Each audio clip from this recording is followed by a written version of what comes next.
예, 오늘은 특별 고난주간 특별 저녁 기도의 셋째 날 저녁입니다. 그래서 우리 주님의 고난 앞에서 우리가 붙잡아야 할 것들 이런 제목으로 마태복음 기도하기 때문에 27장 안 돼. 여기다, 11절에서 26절 여기다 보고. 말씀 우리 함께 보도록 하겠습니다. 어, 우리가 아는 말 중에 이 순간의 선택이 10년을 좌우합니다. 이런 광고 문구를 많이 보셨을 것입니다. 이 옛날에 어떤 냉장고 선전에 인용되었던 카피입니다. 보면 그 어떤 제품을 선택하느냐에 따라서 10년 동안의 그 냉장고 생활의 질이 달라질 수 있다. 이런 의미인데 그 참 맞는 말인 것 같습니다.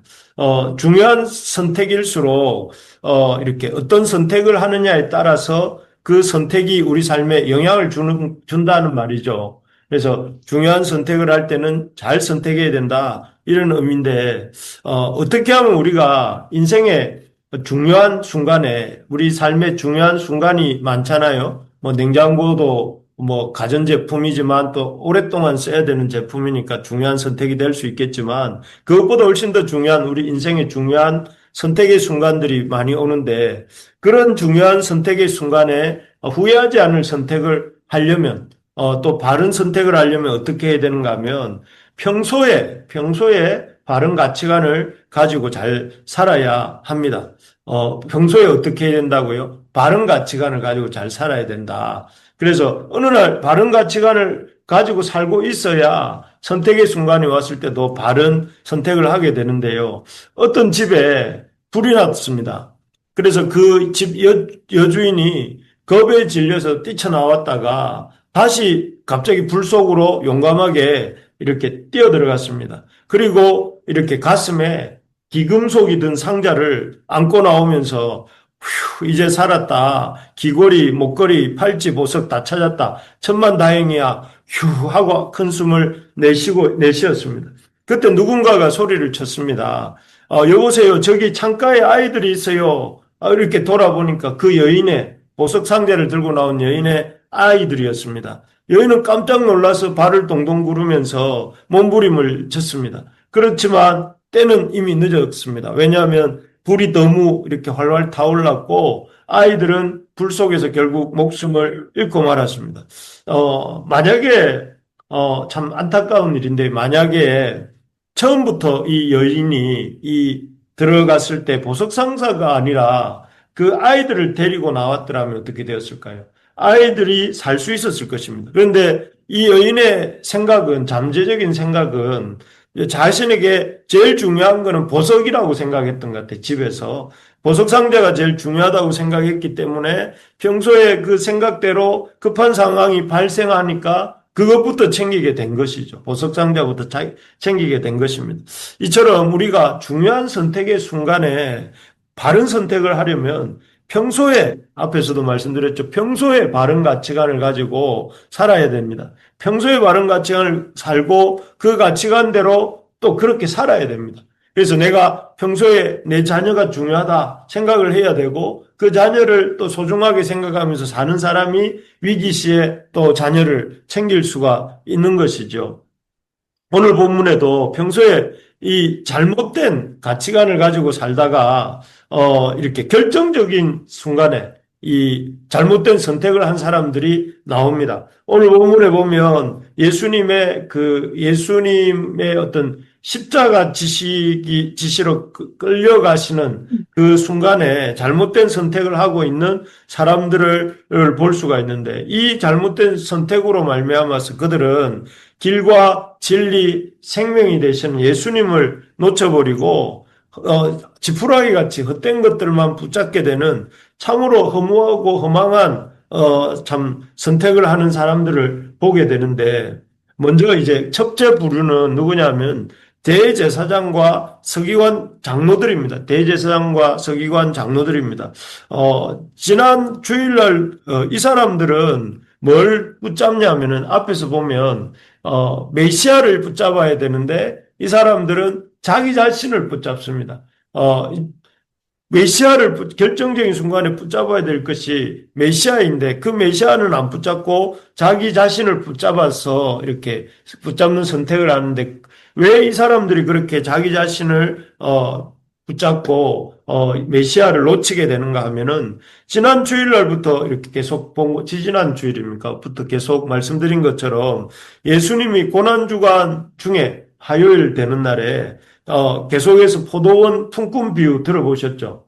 포도원 주인이 포도원을 만들어 놓고 품꾼들에게 맡겨놓고 떠났는데 품꾼 때 이제 수확 때가 되어서 포도원을 수확을 얻기 위해서 주인이 종들을 보내었더니 이 종들이 그 주인이 보낸 종들을 죽이고 그 포도원 품꾼을 주인이 보낸 종들만 죽이면 자기 것이 될 줄로 알고 그렇게 하다가 나중엔 주인의 아들까지 죽인다 하는 얘기를 통해서 예수님이 진짜 이 포도원의 주인은 이 너희들 종교 지도자들이 아니라 하나님이시고 그렇기 때문에 너희는 하나님이 이 포도원의 주인이신 진짜 주인이신 하나님께 너희들의 그 맡은 것들을 하나님 앞에 기쁘게 하나님께 드리는 삶을 살아라 하면서 진정한 주인이 하나님이라는 걸 계속 가르쳐 주셨어요. 그리고 또 여러분 왕의 혼인잔치 비유를 통해서 그 왕의 잔치에 들어가는 사람 예복을 입어야 되고 그 예복을 입어야 되는 그것을 얘기하시면서 왕의 뜻대로 해야 된다는 것을 계속 가르쳐 주셨습니다. 그런데 이들은 이런 계속되는 그 예수님의 말씀에도 불구하고 이들은 그렇게 말씀하시는 예수님을 시기하고 미워합니다. 그래서 그들의 그 자신들이 마치 이스라엘의 종교의 주인인 것처럼 행세하면서 이스라엘 그 신앙의 이러한 중심인 것처럼 생각하면서 예수님을 시기하고 이렇게 질투하죠. 그래서 이들이 한 일은 무엇이었습니까? 예수님을 죽이기 위해서 가이사의 것을 가이사에게 드려야 되는지 아니면 드리지 말아야 되는지 하면서 예수님을 시험합니다. 예수님께 가이사에게 드리라 하면 예수님을 반민족적인 사람으로 몰고 가이사에게 드리지 말라고 하면 반로마 제국 사람으로 몰아서 예수님을 해치려고 하는 오히려 자신들이 이 땅의 주인이 아니라 하나님이 주인이란 말을 들었으면 그렇구나 우리가 잘못했구나 하나님이 주인이신데 우리가 잘못 살고 있구나 하고 고치는 게 마땅한데 그 말을 하신 땅에 사람의 몸을 입고 오신 하나님이신 예수님을 없애버리려고 이것을 가이사에게 드려야 됩니까 말아야 됩니까 하고 예수님을 시험했던 것이죠. 또 그것도 모자라서 나중에는 이 한밤중에 이 불법적인 산헤드린 공회를 모아서 그 공회에서 예수님이 성전을 사흘 만에 성전을 헐고 다시 짓겠다 하는 성전 모독죄를 지었다 하면서 예수님에게 판결을 내리고 예수님을 죽게 죽게 하려고 하는 이런 모습을 보이고 있는 것입니다. 왜 이렇게 이 사람들은 예수님의 그 말씀도 듣지 않고 예수님을 대적하고 예수님을 없애려고 하는 걸까요? 그 이유는 여기 나와 있는 것처럼 교만함과 시기심 때문입니다. 교만함은 자기가 이 이스라엘 민족의 주인인 것처럼 생각하는 마음이고 또 시기심은 자기가 받아야 될 영광을 주님이 받으신다고 생각해서 시기하고 있는 것이죠. 그래서 한마디로 교만함과 시기심은 인간의 어떤 자기 중심성에서 나오는 이러한 것들입니다. 그래서 결국 이들은 사실 이 교만함과 시기심 자기 자신을 이렇게 높이고 자기 자신을 주장하는 것에 더 마음이 쏟아져 있다 보니까 결국은 앞에서 말씀드린 것처럼 자기 자신을 붙잡고 이 메시아를 놓치게 됩니다. 이런 터무니없는 이 교만함과 이런 시기심 때문에 결국 시기심 때문에 그들은 예수님을 놓치고 만 것입니다.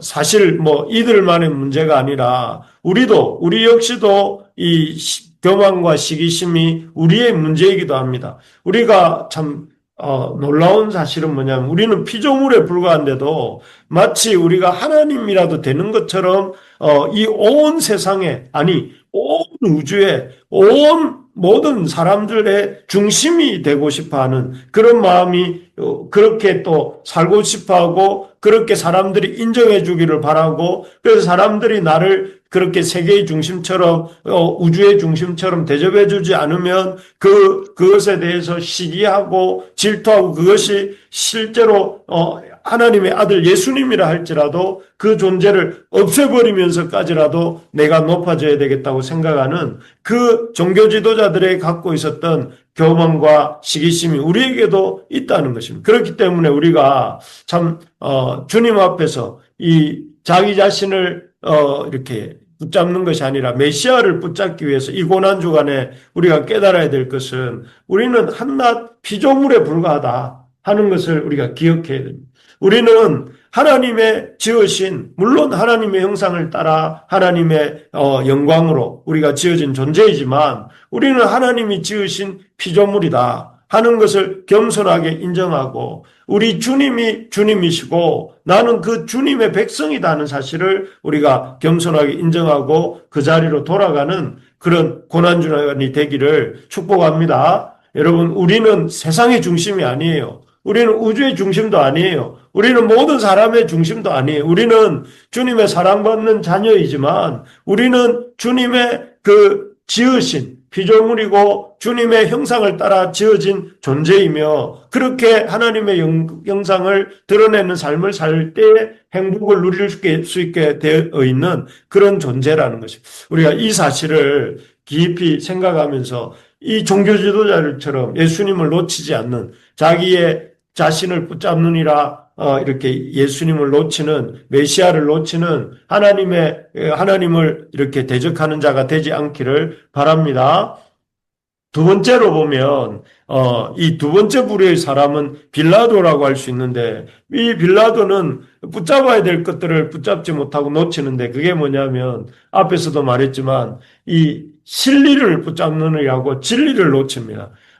여기 빌라도는 여러분 그 당시 예루살렘의 총독입니다. 그런데 여기 17절에 보면 빌라도가 무리들에게 묻습니다. 너희는 내가 누구를 너희에게 놓아주기를 원하느냐? 바라바냐? 그리스도냐? 하는 예수냐? 이렇게 묻습니다. 근데 사실 빌라도는 알고 있었어요. 18절에 보면 뭐를 알고 있었느냐 하면은 그들이 시기로 예수를 넘겨주었다는 것을 알고 있었습니다. 그래서 예수님이 죄가 있어서 붙들려온 것이 아니라 그들이 시기하여서 종교 지도자들이 시기하여서 그렇게 예수님을 데리고 왔다는 사실을 알았습니다. 그래서 게다가 19절에 그 다음 구절인 19절을 보시면 뭐라고 되어 있냐면은 빌라도의 부인이 예수님이 죄인이 아니라 여기 19절에 보니까 옳은 사람이라고 되어 있습니다. 옳은 사람이라고 하면서 예수님은 죄가 없다는 것을 이렇게 상기시켜 주면서 빌라도에게 어떤 심판도 예수님에게 행하지 말라고 강력하게 요청한 상태였습니다. 때문에 모든 그 유다 지역에 사는 사람들에 대한 판결권을 가진 유다 총독으로서 빌라도가 해야 될 일은 뭡니까? 죄가 없다는 걸 본인도 알고 있었고 또 이렇게 이 죄 없는 것에 대해서 어떤 판결도 내리지 말 것을 아내로부터 또 당부도 받고 있는 상황이었고 그렇다면 그가 해야 될 일은 예수는 죄가 없다 이렇게 선포하고 풀어주는 일이 빌라도가 해야 될 일입니다. 그거잖아요. 그런데 이 빌라도는 계속 예수님의 무죄를 선포하지 않고 유대인들의 눈치를 살핍니다. 예수를 이렇게 풀어주었다고 예수를 어떻게 처리하느냐에 따라서 유대인들이 이제 앞으로 자기가 계속 다스려야 될 유대인들이 어떤 행동을 할지 모르기 때문에 눈치를 보는 것이죠. 그래서 오히려 무죄한 예수를 풀어주기는커녕 오히려 묻습니다. 바라바를 풀어줄까? 이렇게 그리스도라는 예수를 풀어줄까? 이렇게 묻습니다. 그런데 놀랍게도 그 바라바는 강도요 무장 봉기를 한 사람인데 살인한 사람인데 이 사람이 설마 예수가 아니라 이 사람을 주라고 하겠는가 하고 빌라도는 물었지만 이 대제사장과 종교 지도자들에 의해서 선동된 무리들은 이 놀랍게도 예수가 아닌 바라바를 풀어달라고 얘기를 합니다. 결국 그것 때문에 빌라도는 바라바를 풀어주게 되고 예수님을 십자가에 못 박도록 내어주게 됩니다. 결국 이 빌라도는 실리를 얻고자 자기의 정치적인 유익을 얻기 위해서 또 그리고 자기가 앞으로 총독으로서 편하게 살기를 생각하면서 백성들의 눈치를 보다가 결국 이 예수가 무죄하다는 사실을 알면서도 이렇게 십자가에 못 박히도록 내어준 것이죠. 이 사람이 붙잡은 것은 무엇입니까? 진리가 아니라 실리였습니다. 그런데 여러분, 우리가 꼭 기억해야 될 게 뭐냐면은, 이렇게 해야 됩니다. 우리 한번 제가 한번 읽어볼까요? 앞에 있는 것. 시작. 실리는 잠깐이요. 진리는 영원하다. 영원하다. 인간적인 실리는 눈앞의 이익이라는 것은 잠깐입니다. 이익일 수도 있고 그것이 우리의 삶의 어떤 잠깐의 그런 유익이 될 수도 있습니다. 그러나 그 실리는 잠깐이고 진리는 영원합니다. 빌라도는 실리를 붙잡고 이렇게 그 시대의 사람들로부터 이렇게 아주 실용적인 지도자다 이런 소리를 들었을지 모르겠지만 그는 오늘날 우리가 매 예배 드릴 때마다 뭐라고 합니까? 폰디오 빌라도에게 고난을 받으사 십자가에 못 박혀 죽으시고 이렇게 우리 고백하잖아요. 빌라도가 잘못했다는 것을 우리가 세세토록 수많은 하나님을 믿는 사람들이 그렇게 고백을 합니다. 그렇게 잠깐의 이 유익을 얻었을지 모르지만 그는 영원토록 그 잘못에 대한 이 추궁을 당하고 있는 셈입니다. 그래서 여러분 우리가 주님을 따르려고 할 때 이 고난주간에 기억해야 될 것은 주님을 따르고자 한다면 우리가 눈에 보이는 이익이 아니라 진리를 이렇게 선택하는 우리가 되어야 된다 하는 것을 기억해야 되겠습니다. 비록 현실 속에서 주님을 따르는 것에 손해가 있더라도 주님처럼 그 진리를 이루기 위해서 우리의 삶을 드릴 수 있어야 되겠습니다. 그렇게 할 때 당장에는 손해가 오고 또 어쩌면 예수님처럼 십자가에 죽을 수도 있습니다. 우리가 예수님을 따르다가 그렇지만 시간이 지나면 그 일로 인해서 우리의 삶이 진정한 참 이득을 얻고 또 하나님 앞에서 사람 앞에서 영화로워집니다. 대표적인 사람이 노예 해방의 진리를 쫓은 링컨 같은 사람이 있지 않습니까? 링컨은 이 눈앞에 이익을 쫓으면 그냥 노예 문제 덮어놓고 그냥 살면 됩니다. 그렇지만 그 인간이 인간을 노예로 부리는 이 잘못된 현실에 대해서 하나님이 모든 사람을 하나님의 형상으로 지었는데 인간이 인간을 그렇게 노예로 부리는 일은 있을 수 없다고 생각해서 실리가 아니라 진리를 쫓았잖아요. 그 결과로 링컨도 이렇게 참 슬프게도 이렇게 다른 대적자의 손에 의해 죽지만 그러나 그 링컨에 대해서 역사가 하나님이 어떻게 평가하시겠습니까? 진리대로 산 사람.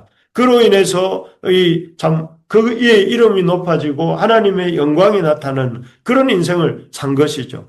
그래서 저는 우리 부르심의 가족들이 이 고난주간에 다시 한번 그 빌라도의 잘못된 선택을 보면서 진리가 아니라 진리를 찾는 사람, 그리고 붙잡는 사람이 되기를 바라고 그래서 이 믿음의 공동체인 교회와 함께 진리의 길을 걸어갈 수 있는 그런 우리 부르심의 가족들이 다 되시기를 바랍니다. 그래서 우리 예수님처럼 또 방금 소개했던 그 링컨처럼 하나님 앞에서 하나님의 진리를 붙들고 하나님의 진리를 따라 살면서 진리로 말미암아 진리를 영화롭게 하고 진리로 말미암아 영화롭게 되는 그런 우리 모두가 되기를 주의 이름으로 소망합니다.